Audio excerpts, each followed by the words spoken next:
Assalamualaikum teman-teman semuanya. Kenalin, nama aku Aca. Hari ini aku akan ngebuat video tentang step by step cara ngebuat KTI. Buat yang pengen tahu, yuk simak videonya.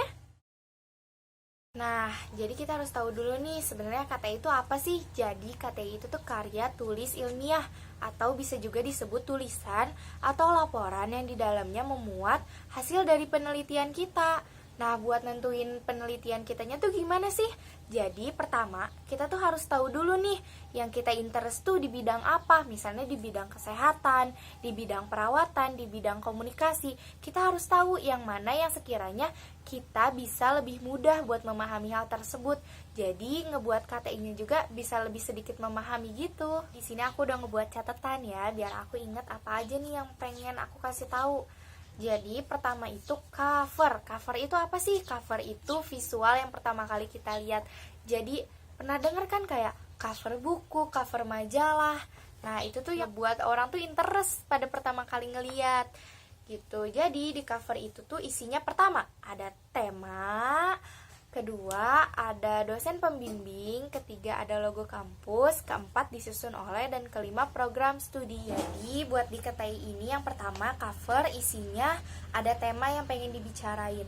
Nah tema yang pengen dibicarain ini aku ngambil size fontnya 18 sama di bold. Oh iya, di semua cover ini tuh harus di bold ya, dan semua di KTI itu fontnya harus sama. Kalau aku sendiri ngambilnya Times New Roman. Terus kalau buat ukurannya juga harus sama, yang buat penjelasan-penjelasannya aku ngambilnya 12. Nah, di tema topik yang dibicarain ini aku ngambilnya psikologi komunikasi remaja di zaman milenial, mahasiswa Universitas Muhammadiyah Bandung. Nah, terus di bawahnya nih ada dosen pembimbing. Di dosen pembimbing ini tulisin dosen kalian yang emang ngasih tugas ini gitu, ngasih tugas KTI. Kalau aku sendiri dosen pembimbingnya Ibu Yuti. Halo Bu Yuti. Nah, terus ketiga ada logo kampus. Nah, di logo kampus ini gak usah yang terlalu besar banget ya, biasa aja. Terus keempat ada disusun oleh. Disusun olehnya tuh jelas nama kalian sendiri. Terus jangan lupa pakai NIM ya di bawahnya, nomor induk mahasiswa. Terus yang terakhir ada program studi dan universitas plus tahun ajaran kalian. Nah, program studi kalian apa? Di enter ke bawahnya Universitas Muhammadiyah Bandung, itu kalau buat aku, dan tahun ajaran 2019 gitu. Jadi buat yang kedua ini kata pengantar. Kata pengantar itu tetap ya tulisannya tuh kapital, bold. Terus di sini aku ngambil font ukurannya 14. Nah, si kata pengantar ini isinya tuh ucapan makasih, rasa syukur buat Tuhan atau buat orang-orang yang bantu karya tulis ini. Nah, orang-orang yang bantu karya tulis ini tuh bisa rekanan kita, bisa dosen, bisa orang tua. Nah, terus abis rasa syukur kita, jangan lupa dikasih judulnya. Jadi, puji serta syukur saya panjatkan kepada Tuhan Yang Maha Esa. Atas berkatnya saya bisa menyelesaikan karya tulis ilmiah yang berjudul Psikologi Komunikasi Remaja pada Era Milenial. Nah gitu misalnya ya. Terus jangan lupa setelah itu ada untuk memenuhi tugas bahasa Indonesia. Nah kalau aku sendiri sih ini tugas bahasa Indonesia, jadi ditulisnya untuk memenuhi tugas bahasa Indonesia. Jangan lupa ucapin makasih tuh di situ, sebutin makasih buat dosen pembimbing, buat rekanan yang udah bantu. Terus jangan lupa di paragraf berikutnya semoga bisa bermanfaat, dan penulis memohon maaf bila masih ada kekurangan gitu. Terus yang terakhir ada tempat, tanggal, bulan, tahun pembuatan gitu ya. Semuanya fontnya 12, nggak pakai bold. Yang bold itu cuman judulnya aja, tadi kata pengantarnya aja. Ntar ada abstrak. Abstrak ini terdiri dari dua bahasa, yaitu bahasa Indonesia dan bahasa Inggris. Jangan lupa ya, kalau di setiap judul selalu pakai huruf kapital, dan setiap font itu ukurannya selalu sama. Kalau aku sendiri ngambil fontnya 14 gitu. Jadi abstrak semua judul itu selalu ditaruh di tengah dan bold. Nah, abstrak ini tuh ngasih info singkat mengenai hasil penelitian kita. Jangan lupa ya, di setiap hasil abstrak bahasa Indonesia maupun bahasa Inggris di bawahnya selalu dikasih keywords. Misalnya aku tentang psikologi komunikasi remaja zaman milenial mahasiswa Universitas Muhammadiyah Bandung. Jadi keywordsnya itu psikologi komunikasi zaman milenial juga mahasiswa gitu. Ke daftar isi itu bagian buku, bagian yang muat subbab maupun bab yang di dalamnya itu berisikan halaman-halaman. Jadi di daftar isi ini tuh semua fontnya harus sama ya, dan di bold. Jangan lupa kayak ada pakai titik i, misalnya titik 2 sesuai halamannya gitu. Terus jangan lupa kalau bab itu kapital, kalau subbab itu nggak kapital. Misalnya gini, bab 1 pendahuluan itu kapital, tapi kalau bab 1 latar belakang, nah latar belakangnya ini nggak usah kapital ya. Itu semua font tetap sama. Nah, ke bab 1 pendahuluan. Bab 1 pendahuluan ini bold ya dan kapital. Aku ngambil size-nya 16. Nah, terus lanjut nih, latar belakang 1.1. Maksudnya 1.1 itu apa sih? Jadi 1.1 itu bab 1 nomor 1. Jadi bab 1 yang dibicarain pertama itu latar belakang dengan huruf kapital dan size 14.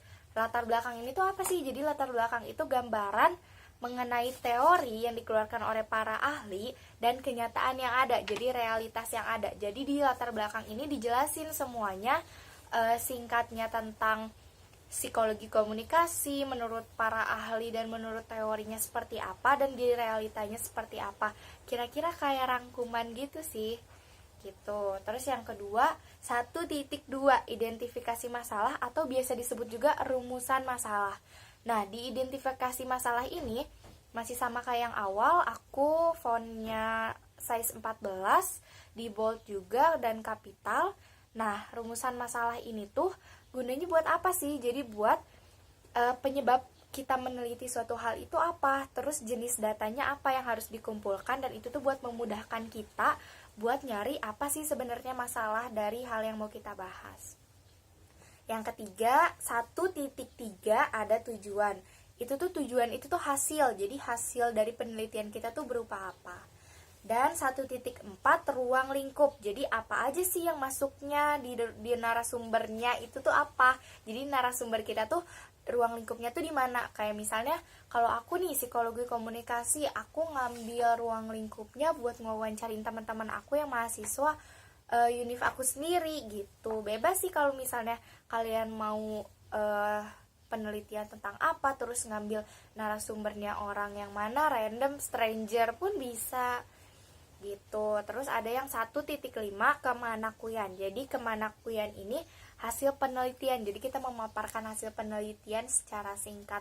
Kurang lebihnya hampir sama kayak abstrak, cuman lebih disingkatin lagi. Kita ke bab 2 nih. Bab 2 tinjauan pustaka. Selalu ya aku ingetin kalau judul itu harus selalu kapital, di bold dan ditaruh di center atau di tengah.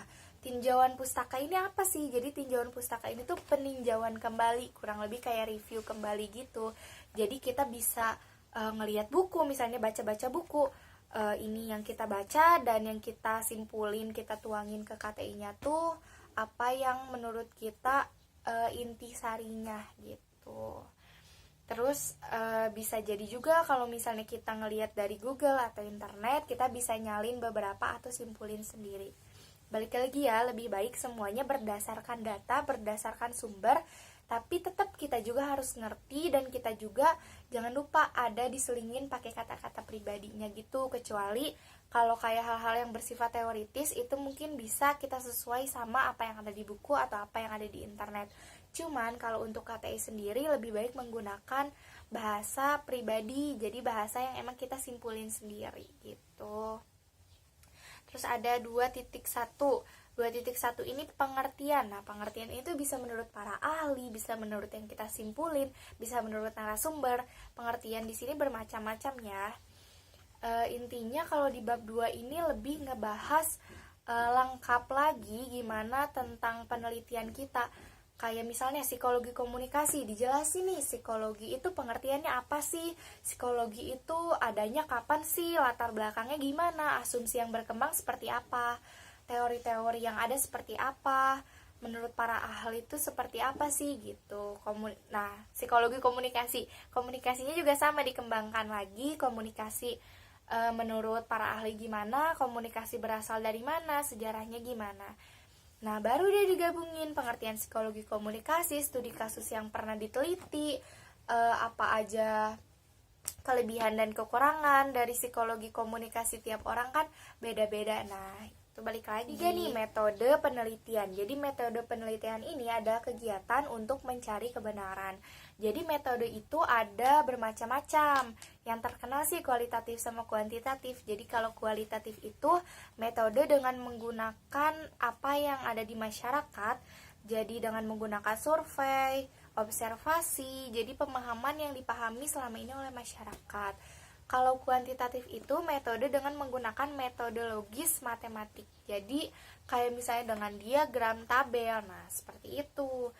Terus yang 3.2 ada teknik pengumpulan data. Jadi teknik pengumpulan data ini terbagi menjadi dua nih. Ada pengamatan atau observasi dan juga ada pertanyaan, ada kuesioner atau wawancara. Nah, dari masing-masing kedua ini tuh ada kelebihan kekurangannya sendiri. Kalau wawancara itu enaknya kita bisa tatap muka. Kita bisa lebih tahu ini kira-kira bener apa enggak ya, jawabannya jujur atau enggak ya.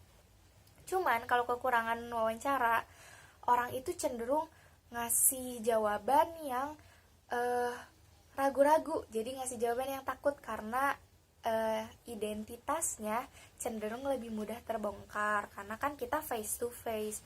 Tapi kalau kuesioner itu enaknya kita tuh nggak tahu orang itu siapa, dan orang lain juga cenderung ngasih ke kita tuh lebih aman karena dia percaya kalau nggak akan dibocorin, karena kan bisa dirahasiain ya, identitasnya bisa pakai nama samaran.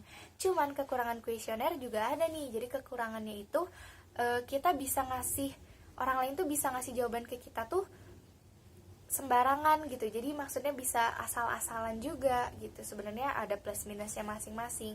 Nah, dari kedua pertanyaan tadi, kedua jenis pembagian pertanyaan tadi, kuesioner atau wawancara, dibagi lagi nih. Jadi kita ngejelasin sendiri pertanyaan yang mau kita ajuin apa, kita rinciin tuh di KTI-nya. Misalnya satu, tahu nggak ya pengertian psikologi komunikasi berdampak seperti apa di dalam kehidupan kamu gitu misalnya. Jadi kita dijelasin, di rinciin 1-5 misalnya gitu.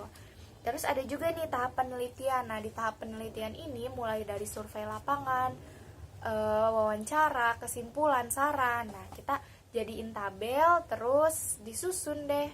Nah, terus bab 4 pembahasan. Pembahasannya ini berupa hasil penelitian. Nah, hasil penelitiannya ini kita simpulin dari yang tadi wawancara. Kan kalau misalnya contohnya kita wawancara, kita catet atau rekam apa, nanti kita bisa ngamatin nih, bisa analisis, oh ini tuh ternyata gini, atau dari kuesioner kita bisa lihat hasilnya, diamatin juga, oh ini tuh ternyata gini. Nah, kita bisa ngejelasin by data dan kita resume sesuai menurut analisis kita. Terus ke bab kelima, bab 5 ini penutup, ada simpulan dari KTI yang udah kita teliti. Jadi simpulannya ini berupa oh ternyata mahasiswa Universitas Muhammadiyah Bandung itu ngerti loh tentang psikologi komunikasi tiap orang yang beda-beda. Terus misalnya, oh ternyata berpengaruh loh psikologi komunikasi terhadap latar belakang gitu misalnya ya. Ada juga 5.2 saran. Nah, saran ini bisa bagi mahasiswa, bagi dosen, bagi pemerintah, bagi masyarakat. Tergantung menurut kalian semua sarannya kira-kira apa ya yang tepat. Itu. Terus yang terakhir ada daftar pustaka. Nah, daftar pustaka ini adalah sumber-sumber yang tadi kita cari. Misalnya buku, kita dapat bukunya dari mana? Kita tulis nih daftar pustakanya. Oh, dapat bukunya dari Albert misalnya, kita tulis di situ. Atau misalnya dari Google, kita tinggal salin webnya gitu.